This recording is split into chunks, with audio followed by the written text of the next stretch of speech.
So, good morning, everyone. Good morning from where I'm at. I'm Anthony Rios, and welcome to this workshop on the shaman's journey.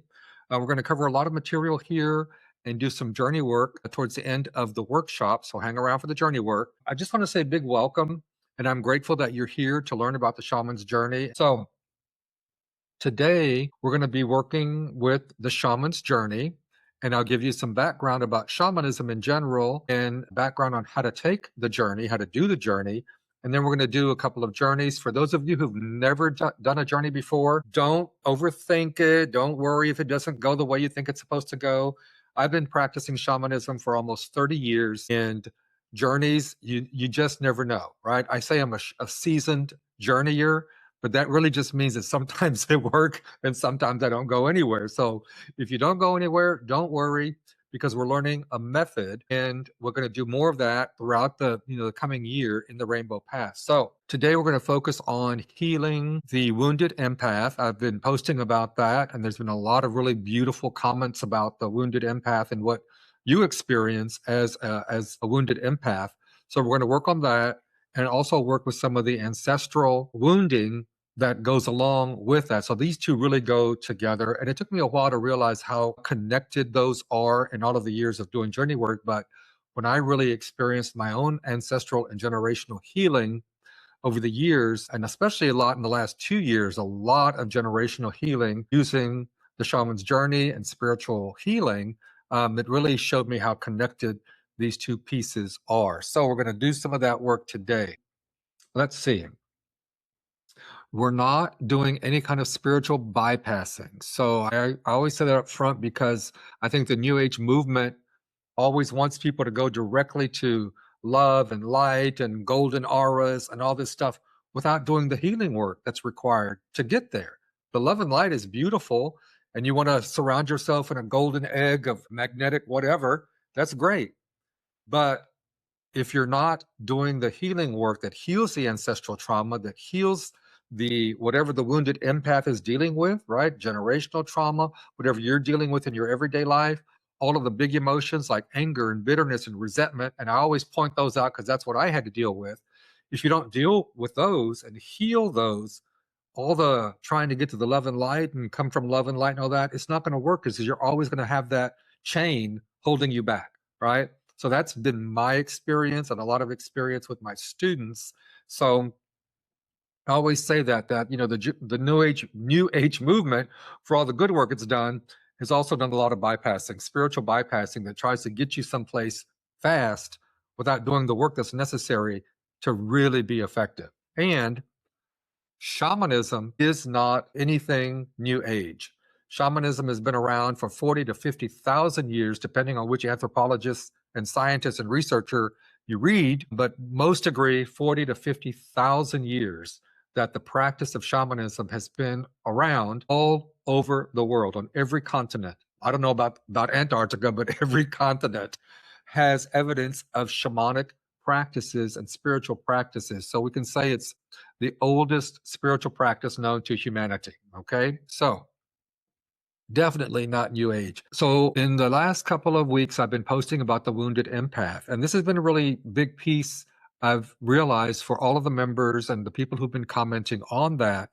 And the biggest problem with the wounded empath and that part of our healing is that there are no boundaries, right? So usually people who are suffering from the empathic distress of absorbing people's energy, going into places and you know exactly what the energy is in that place, but you don't know what to do with it, right? Or people coming and spilling their guts to you about something, right? Could be perfect strangers, could be family members, could be friends, and you absorb all this energy. It drains you. It makes you tired. Maybe it's impacting you on the job or with other relationships with friends and family. And some people want to just go hide out and not even come out of their house. Might have to go to work, go to the grocery store, go get gas, and come home and lock the door, right? And it's unfortunate because that happens. People just like, I don't want to deal with that because they don't have boundaries. And if you don't have boundaries, you're also not able to answer the questions you need to answer for yourself about how do I create good boundaries? How do I create protection for myself? And it leaves you disconnected from spirit because your only recourse is to hide, right? And it's simply because we've not been taught. We've not been taught how to one deal with an empathic gift, because the wounded part, absorbing everyone's energy and getting drained, that's not the gift. That's a byproduct of not having boundaries. Okay.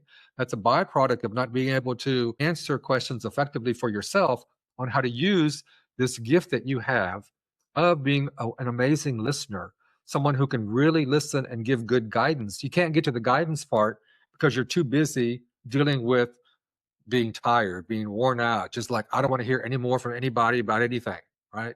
And you go home and you lock the door. So the way we deal with this from the shamanic worldview is with the shaman's journey, and using the shaman's journey to really deepen a relationship. For one, a lot of people are going to reconnect with spirit on a very deep level. A lot of people are going to connect with spirit helpers for the very first time. And a lot of people are going to be able to finally get answers to questions. And we're going to work today on boundaries and protection, but get answers to questions that you need answers to about, what do I do next? I have this gift. What do I do with this gift? How do I develop this gift? What am I supposed to do with this gift, right? Am I supposed to go and help all kinds of people or just a small group of people, right? One of the drawbacks of going into the healing world is that we think we have to help everybody, and we can't. And I'm a firm believer, you're not supposed to help everybody, right? And if we try to help everybody, that's going to make it crazy. It's going to make you crazy because, one, we have such big hearts, and that we see the hurt in people, we see the wounds in people, we see the trauma in people. We'd like to help them, but we really cannot help everybody. And that's a big thing. If you get anything about your healing gift, you cannot help everybody as much as you'd like to. And sometimes the ones who need it the most, we think need it the most, are never going to ask, for healing. And that's another part that I teach about ethics in our healing work. You got to have ethics. You got to have permission from people to do the healing work, or you can't help them, right? And I've had tons of people tell me, oh, I'm going to come do a session with you, like in person. And fine, here's my contact information whenever you're ready. But I don't pester them. I don't try to follow up with them or anything like that, because people have to be their own, they have to be adults about it, right? If they're serious about their healing, then they'll follow up with me and they'll make an appointment and we'll do the healing work. I know I can think of several people off the top of my head who always, it's every couple of months. Oh, I'm gonna come have a session. Okay, great, right? Haven't seen them. So, I don't make it mean one thing or another. So the same thing with you. If you have people who say they're going to come and see you for some type of healing and they never show up, that's fine. That's just where they're at on their journey. What we need to do, especially as empathic people, is be able to create those boundaries where that doesn't bother us. That doesn't bother us. We can't be overly worried about that person because they're on their own path. And when they turn the corner and it's time for their healing, they'll come see you or they'll see somebody. Okay. So there are a lot of things that we deal with that are out of our control, and some things are in our control. Some of the things that are in our control are our ability to set boundaries, and to say no. So the biggest boundary that I would recommend you put into place is learning how to say no, right? So if someone comes up to you and they want to spill their guts to you, if you cannot do that right then and there, one, because you don't have the proper boundaries, but if you need to say no, right? Simply say no. Come back tomorrow. Set up a time for that, right? This is another thing about us as healers and people that know that we do this kind of work, is they think that we're like on 24/7. I'm not on 24/7. I can't be. And I don't recommend that you try to be on 24/7. It's going to be detrimental to your mental health, your emotional health, your relationship health, all of these things, right? You can't be on 24/7. So that's the beauty of working with the shaman's journey.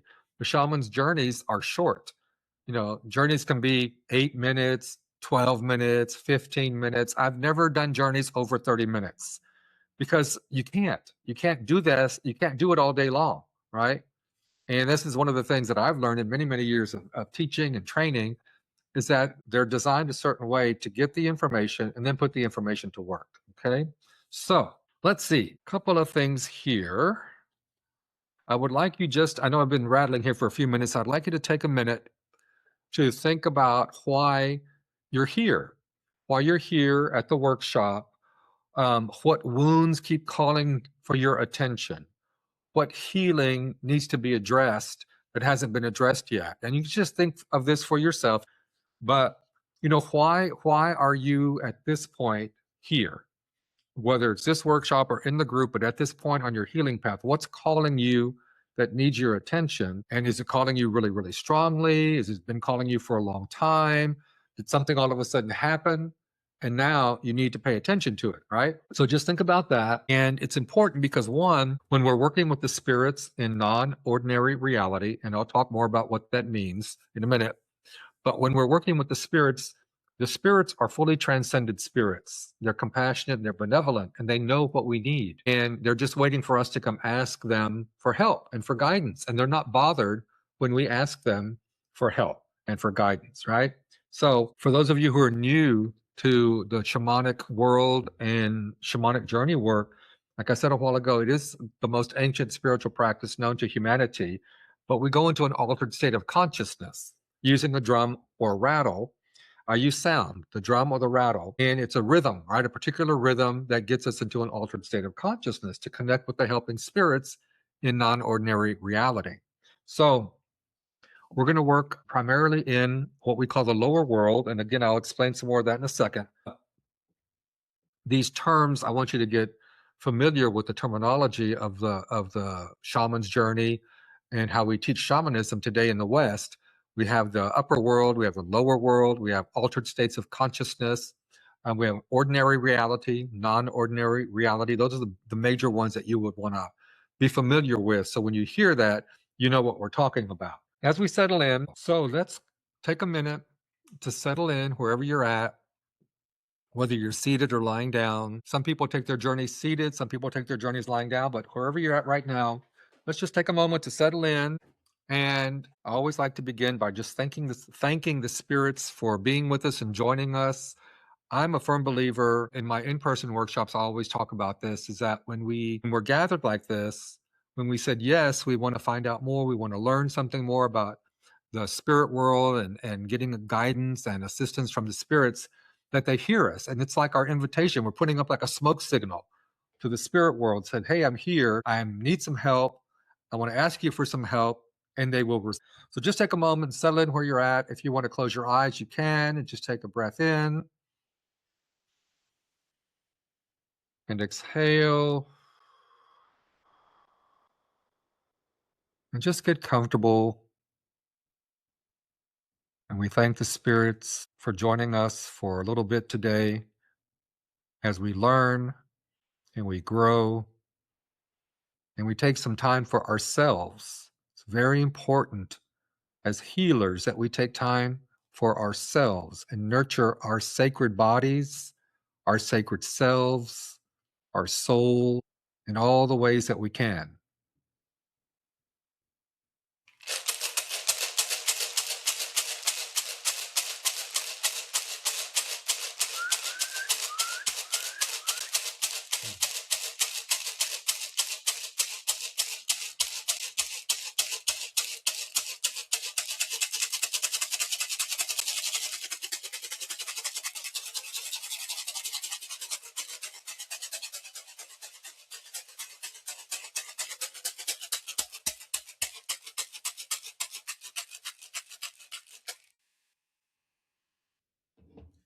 We want to thank the spirits of the East, the place of the rising sun, a new breath, new beginnings, call you to be with us. We want to thank the spirits of the West, a place of introspection, of ancestors, the medicine that we need, the place of the healing waters, cleanses us inside and out. We thank you. The spirits of the North, Mother Earth, place of healing, deep healing in the North. Some people think it's super cold, but it is the cycle of the earth. We thank you. The spirits of the South, place of fire and passion and transformation. We call into the spirits of these directions, the spirits of the air and the fire and the water and the earth, and our helping spirits to be with us here for this little bit of time. Our helping spirits, animal spirits, power animals, ancestral spirits, the spirits of the place where you're at, the spirits of the place where you live, the great spirit above us, the great spirit below us, and all around us, the helping spirits that are here to work with each person who's here at the workshop. We thank you for your guidance. Thank you for joining us. We ask for your guidance and protection and insight, and bring us whatever healing we need to receive today. We thank you. Okay. So, I want to talk about the wounded empath and the reality that we live with. As I said a while ago, when we're dealing with this lack of boundaries and what happens to us, most people say, well, I just feel everything, right? I can feel other people's emotions. I pick up their emotions. If they're sad, I get sad. If they're angry, I get angry, right? You can walk into a room and you know what's going on in that room, right? You know the energy of that place. Even if it was an hour or so ago, some people are very sensitive and they can pick up on that, right? You know who's angry, who's grieving, you know who's lying. We have this ability and it just comes to us. But without the boundaries, we absorb it all like a sponge and it can make you crazy. It can be very debilitating for people. Okay. And that's not the gift. That's part of the ability of healing is to be able to listen and feel it, but the gift is not absorbing it. That's a byproduct of not having boundaries. So it's one thing to say I'm deeply sensitive and I'm a very feeling person. That's great. But when you absorb it and hold on to it and don't know how to get rid of it, that's not the gift, right? That's the wounding that continues to happen with being empathic. The wounded empath doesn't have any boundaries, and that's the biggest problem. And you take on everyone's pain, you get depleted. You might be having chronic fatigue. That used to happen to me, right? Or mysterious illnesses. I used to get a cough all the time, right? I would get a cough and it would take days for it to go away. What the hell is that about? That was from absorbing other people's energies, and I didn't know how to process it because I didn't have the right boundaries, right? Or relationships, relationship problems that'll just drain you, right? And usually, my experience has been with a good friend, but they just go on and they go on and they go on, and it really drains you. And you try to be a good friend and listen as much as possible, but when you're done with them, you're worn out. You're just worn out. You got to go home and go to sleep. That's not the gift. Again, that's a byproduct of not having good boundaries. So that's the wounded empath. The healed empath is the one who's done the proper work to set up boundaries, protection, including ancestral work to heal generational trauma that breaks all of these chains, that frees you up so that you can see differently, right? You can see what's going on differently with a new set of eyes, and you've got the boundaries in place and the protection in place so you can hear people, you can listen to their drama, you can see that they're angry, you can see that they're grieving, but you don't absorb it, right? Right? You just get it. You're like, okay, all right. And then you can help them with whatever they need help with. So you know where you end and they begin. And that's the biggest problem with a lot of healers who they don't know where that line is at, or there is no line.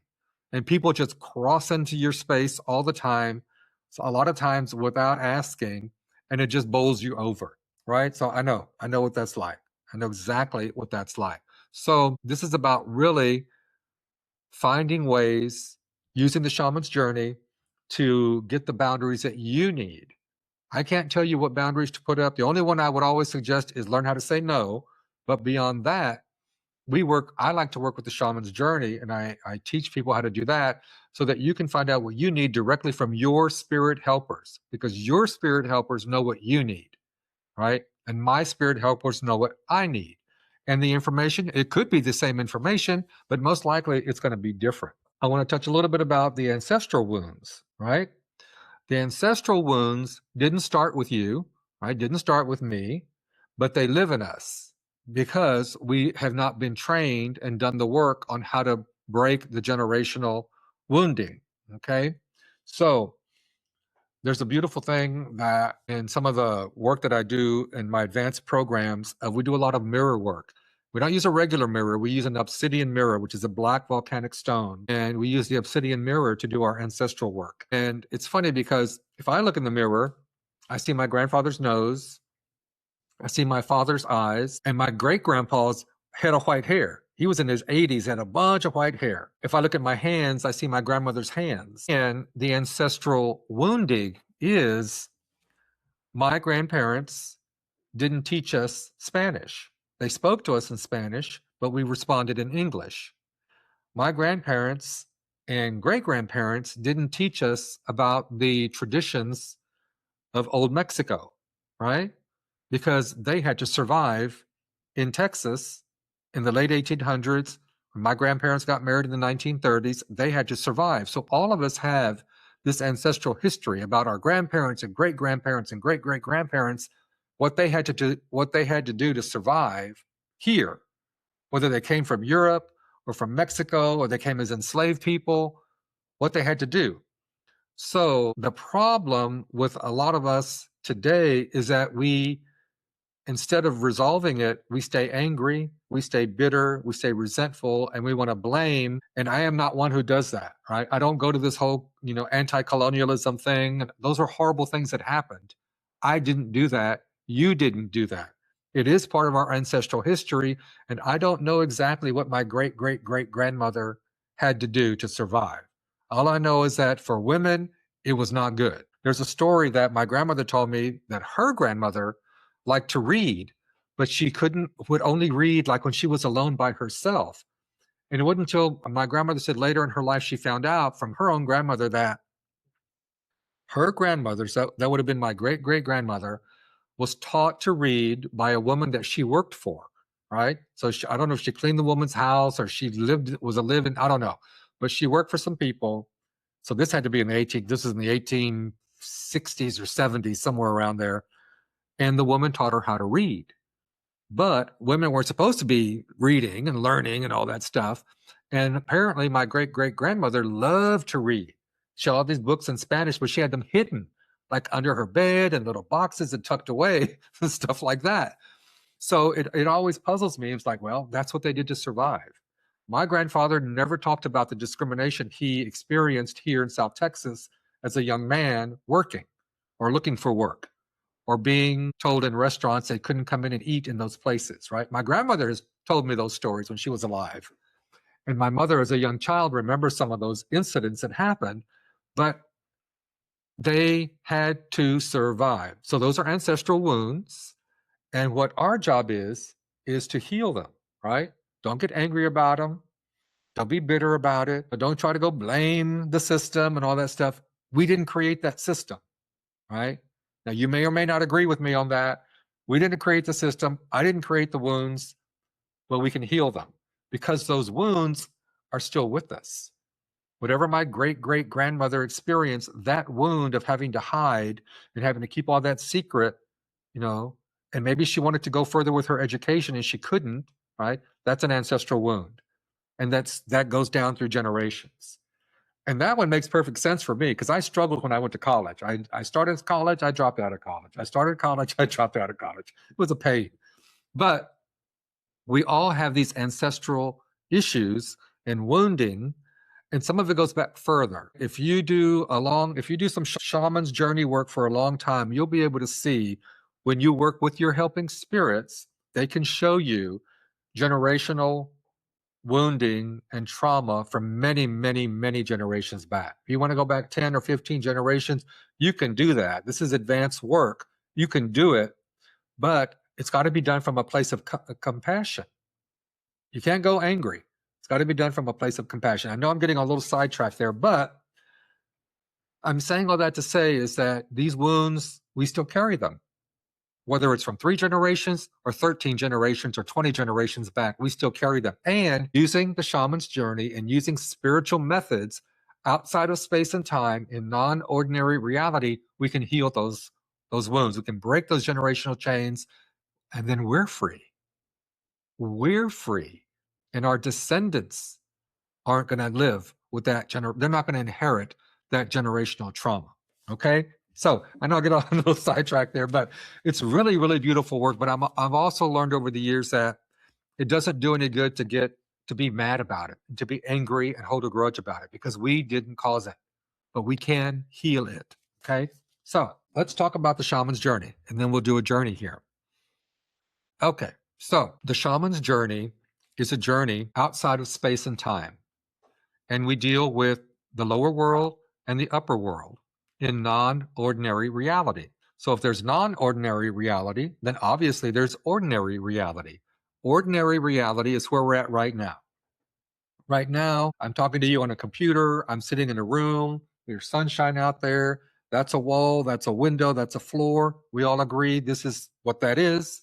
It's ordinary reality. Ordinary reality is where we live all the time. Okay?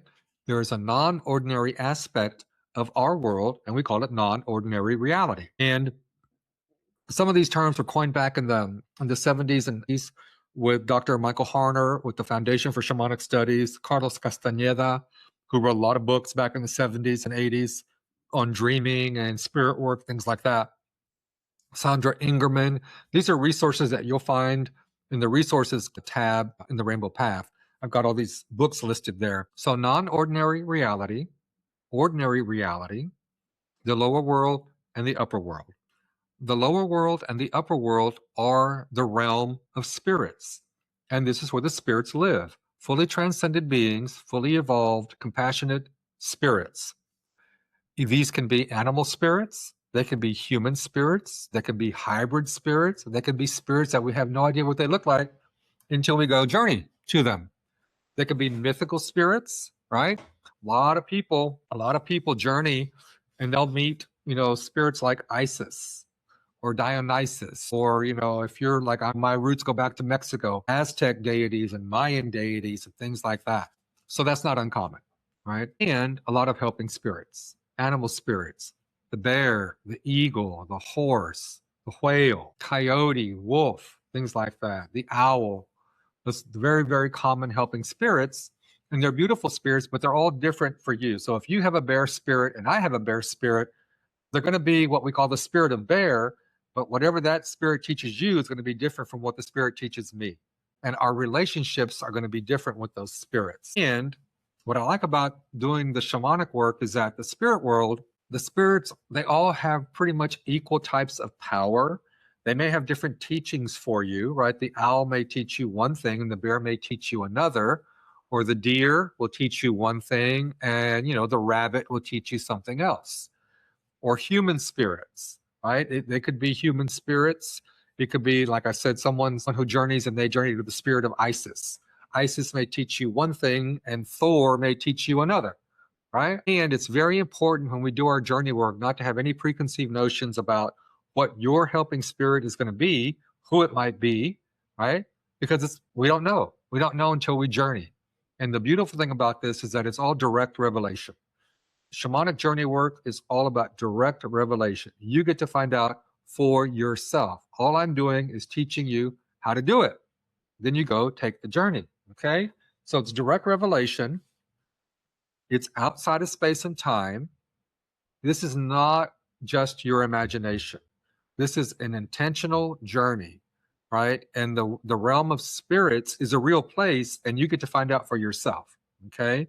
So it's also a very safe way to contact the spirit world. We're not using a medium. We're not doing clairvoyance or anything like that.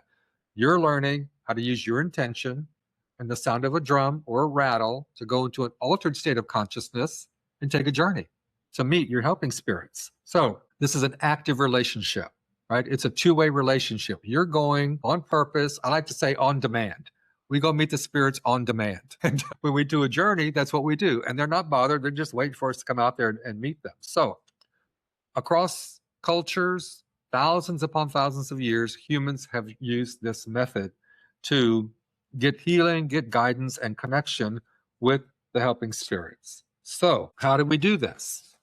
In the shamanic work and using the shaman's journey, it's also very important to know that we're not alone. And this is also a big problem with us as healers. We think that we're all alone. We're not. We've got lots and lots of help out there. We just have to know where it's at and how to ask for help, right? So doing the shaman's journey, we're not alone. There's so many spirits out there who want to help us. So you're not alone. That's a big one. We form a partnership, a relationship with the helping spirits to get guidance, to get instructions, even with our power animals, the human teachers, and also our ancestors who are in the spirit world who are fully healed. They are fully healed and they're fully transcended and evolved in the spirit world. They have the perspective and power that we don't have because we're trapped in our human existence. They can see things completely differently, and that's why they're there to help us, so they can help us understand and get what we need to continue on in our human existence, especially as healers. If you're going to take on healing other people, you need all the spiritual power that you can get. I like to call it power filled. And we do this on demand. We take the journey and we ask our spirits for guidance and for help. Okay. And these spirits that we work with are fully compassionate, benevolent spirits. We call them helping spirits for that reason. They're not dark energies. They're not anything. They're not malevolent spirits. Do those energies exist? Do those spirits exist? Yes, I believe they do. But that's not what we're working with, and that's not what I teach, right? So the other thing is that these spirits are not here to coddle us or baby us, right? They want to help us, but you have to use your intention. You have to be serious about working with the spirits because they know when you're full of it, right? And I'm saying that from experience. I've learned the hard way. When the spirits have said to me, I'll go back. I went one, this has been some years ago, but I kept asking the same question over and over and over again. And they were finally like, look, we answered that question. We gave you the guidance. Now either use the guidance or not, but don't ask us that again. They can be very direct. But the other thing is they're here to guide you from a place of truth, from a place of love and compassion, right? And I've always had this notion that the spirits aren't here like in the New Age movement. They say, oh, everything is perfect just the way it is. No, it's not always. And I used to have a teacher who did that. He used to drive me crazy. Everything is perfect just the way it is. Okay, that's a nice mantra, but it's not to me, it's not based in reality, right? There's a lot of crap we're dealing with, right? There's a lot of crap we're dealing with, right? So our job as healers and using this method of the shaman's journey is to learn how to deal with it, how to set up those boundaries, how to get the protection we need, how to be filled with spiritual power so that we can be better healers along the way and better humans and be better humans along the way, right? So, and it's really important when you develop a relationship with the helping spirits to learn how to just trust them, right? They may show you some things that are uncomfortable, but they're guiding you the way that they know that you need to be guided and that they know that you will understand. And the spirits will answer you. And this is part of the training for the journey work, is that the spirits are going to answer you in a way that you will understand. Some spirits are going to talk to you in English, in your native language. They may talk to you in symbols and pictures and images, or you may sense it. Some people, when they journey, see things in full color. Some people don't, right? Some people just sense it. They can feel it. Some people see all gray or shades of gray and black and white or whatever, or maybe they only see one color, but that's how they experience it. And however you experience the journey is how you're supposed to experience it right now. You may see full color one day, and one day you may not. One day you may sense everything. One day you may hear everything, right? So there isn't a right way or a wrong way to do the journey work. The most important part is to be intentional about your journey, be serious about your journey work, and to ask questions, ask good questions of the helping spirits. So we are going to work on a question of, I wrote it down here, I want to make sure that we want to work on this question for the journey that we're going to do here. So I want to put this in your mind now as we go a little bit more instruction before we do the journey. So the question is this: you want to ask your helping spirit, what's the best way for me to create boundaries? Keep it simple. What's the best way for me to create boundaries? Or you can say ways, multiple ways. That way you may get more information, right? What are the best ways to create the boundaries I need? So formulate that for yourself, but we want to ask that question as a group. What are the best ways to create boundaries that I need at this time? Okay? So when we journey, we have our eyes closed, preferably covered. You can use, I have a lot of these little eye masks. I get some of these when I've flown and they give you these little eye masks sometimes overseas. I always save them. But whether you have an eye mask, a bandana works great. You can take your bandana and you can, fold it up however you need to and cover your eyes, right? And we're trying to block out as much ambient light as possible. If you have stereo headphones, great. If not, that's fine. It'll still work. But later down the road with the audios, it's good to have stereo headphones to block out as much sound as you can and just have the sound of the drum. So we're going to journey to the lower world. And the journey to the lower world is very simple. When the drumming starts, what you want to do is imagine an opening into the earth. It could be a tree stump. It could be a tree going through the roots of a tree. You could go into a lake and go down to the bottom of the lake and just keep on going into the earth, right? It could be a cave. Go into a cave and just keep going down, down, down, and imagine yourself with your intention going into the earth, right? To go over a waterfall and on down. I like the volcanoes. You can go into the top of a volcano and just keep going on down. This is your intention. My intention is to journey to the lower world to meet my helping spirit. My intention is to journey to the lower world to meet my helping spirit. Okay? So when the drumming starts, you have your intention to go to the lower world to meet your helping spirit, and you see yourself moving through, and you come out to a different landscape altogether, right? And it may look like a familiar place, it may not. It may look like nature, it may not. You could land on a beach, you could land on a forest, you could land in just an open area that doesn't look like anything. But the important piece is that you've gone through the earth and you come out to another place, right? And you're following the sound of the drum. Let the drum lead you and guide you to this place. You've got your eyes covered. And when you get there and you know that you're in a different place, you simply introduce yourself. My name is Anthony, and I'm here to meet my helping spirit. Please present yourself and see what spirit or spirits show up. And when that spirit shows up, you can ask your question, right? What's the best way for me to create boundaries now? Or what are the ways I can create boundaries for myself today, right? However you're going to ask the question, but we want to ask that question about creating strong boundaries, okay? Now, what do I need to know about my boundaries? Things like that. Then pay very close attention to how the spirit answers you. Pay very close attention. They may answer you, like I said, with words, with images. They may do things, right? So it's your job to just pay attention to how the spirit answers your question.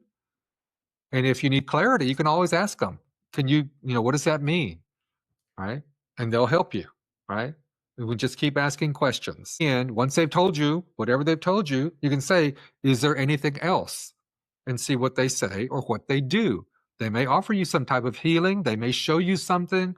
They may give you more information. Or they may say, that's all for now, right? Because you can always take the journey again and ask the same question or similar questions, okay? Okay, very good, very good. So if you're in a comfortable place, okay, so the drum beat is like this. So I'm going to drum for about 10 minutes, 8 to 10 minutes. And then when it's over, I'll stop drumming. Then I'll do a call back, and it sounds like this. 7 drum beats. I'll do that 4 times. When you hear that, thank the spirit, wherever you're at on the journey. Thank the spirit. Thank you very much. I'll come back and see you again. Great to meet you. Turn around and come back the way you went. However you went down, come back the way that you went, and come back into the room wherever you're seated or you're lying down. Okay? Good. All right. Well, I'm going to get my timer and go from there. And really thank you all for participating and learning about this. This is a short journey in my in-person and other workshops I do online. They're 15 minutes, usually, sometimes 20. Some of the advanced work that we do up to 30 minutes. You can get a lot of information on a journey of 8 minutes or 10 minutes. You can get a lot of information. My intention is to journey to the lower world to meet my helping spirit. When the drumming starts, you follow the sound of the drum, and with your intention, you travel down through an opening in the earth until you come out to another landscape. When you've come out to another landscape, Then you introduce yourself. My name is Anthony. I'm here to meet my helping spirit. Please present yourself and see what spirit presents itself to you. And then when the spirit or spirits, because sometimes multiple spirits will show up, when they present themselves, you ask your question. Ask your question. What's the best way for me to create boundaries for myself today? Or what are the best ways for creating boundaries now? However, you're going to ask that question. Pay attention to how they respond. If you need clarification, you can ask for clarification.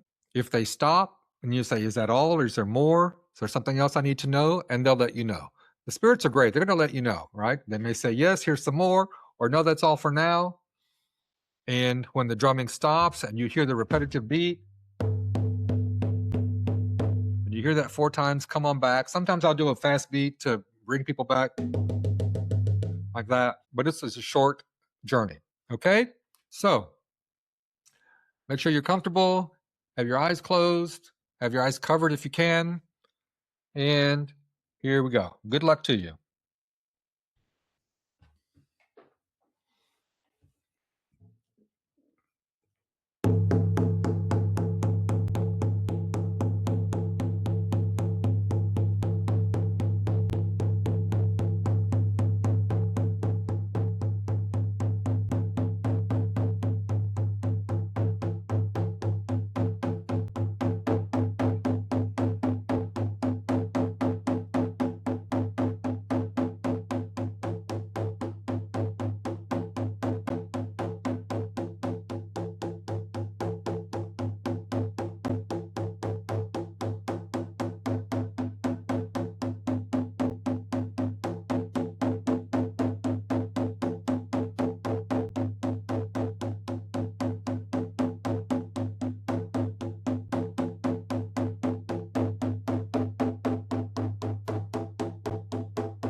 Okay. Come back fully from your journey. Make sure you're fully back from your journey. Make sure you're fully back and present in the room where you're at. And just take a minute and take some notes for yourself. If you'd like to, if you met a helping spirit, if you got any guidance, you can do that. Okay. So now you can always journey again back to the same place, right? To the same place you went and meet the same spirit again and learn to develop a relationship with that spirit. And from there, they can introduce you to other spirits. Sometimes you may have a question or you're asking about something and they'll say, well, you know what? I'm not the right person. I'm not the right one spirit for that. And they'll take you to another spirit who can answer that question, right? Sounds funny, but there's some spirits that are specialized.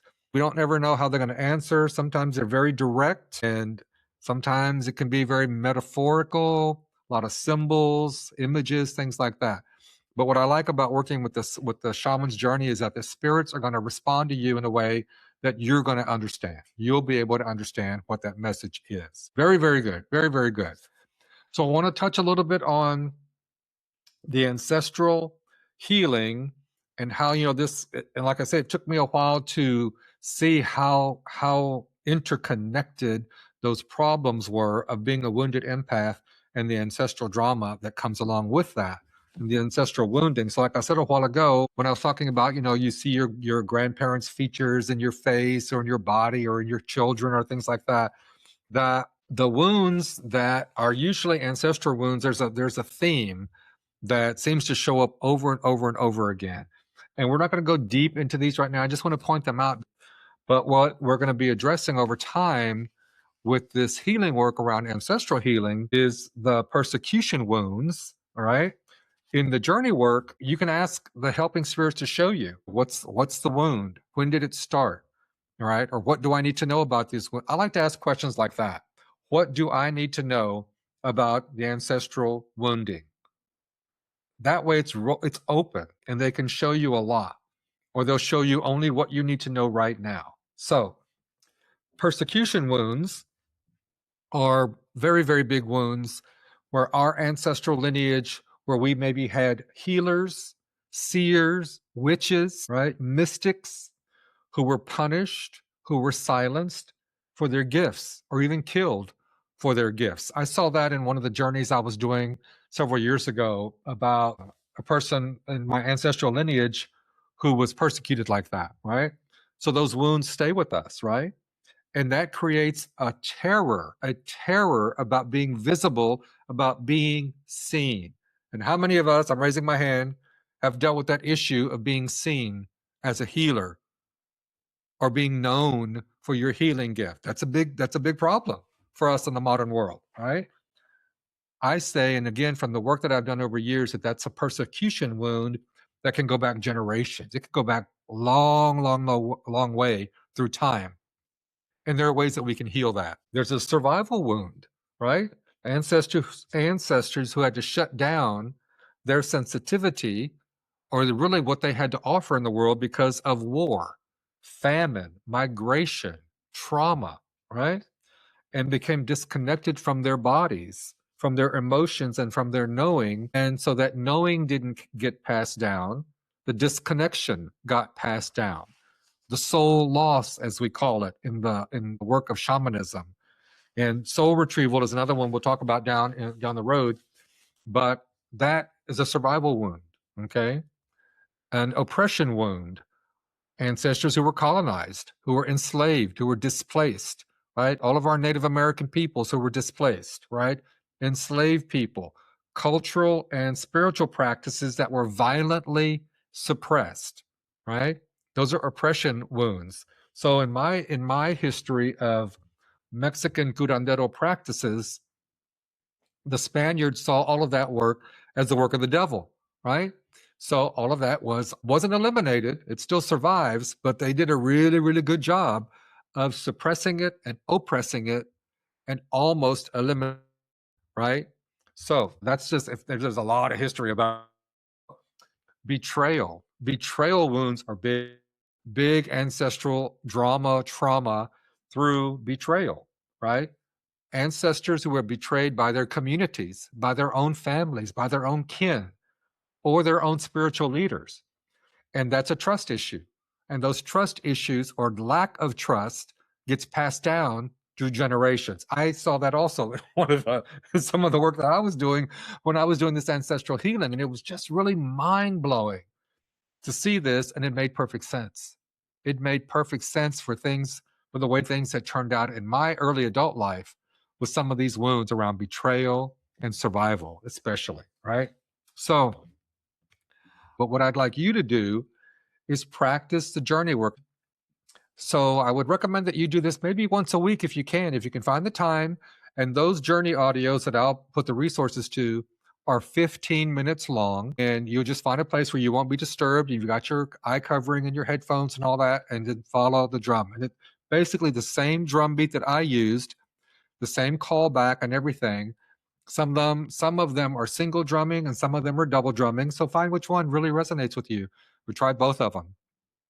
Some people have better success with their journeys in the morning, in the evening, at night, right? So you just make sure that you're, well rested and you're not all stressed out. You can, have some free time to do this comfortably and safely where you won't be disturbed. Thank you very much. We want to thank the helping spirits for being with us for this short time. Know that you can call on the spirits at any time. Like I said a while ago, on demand. I like that. So,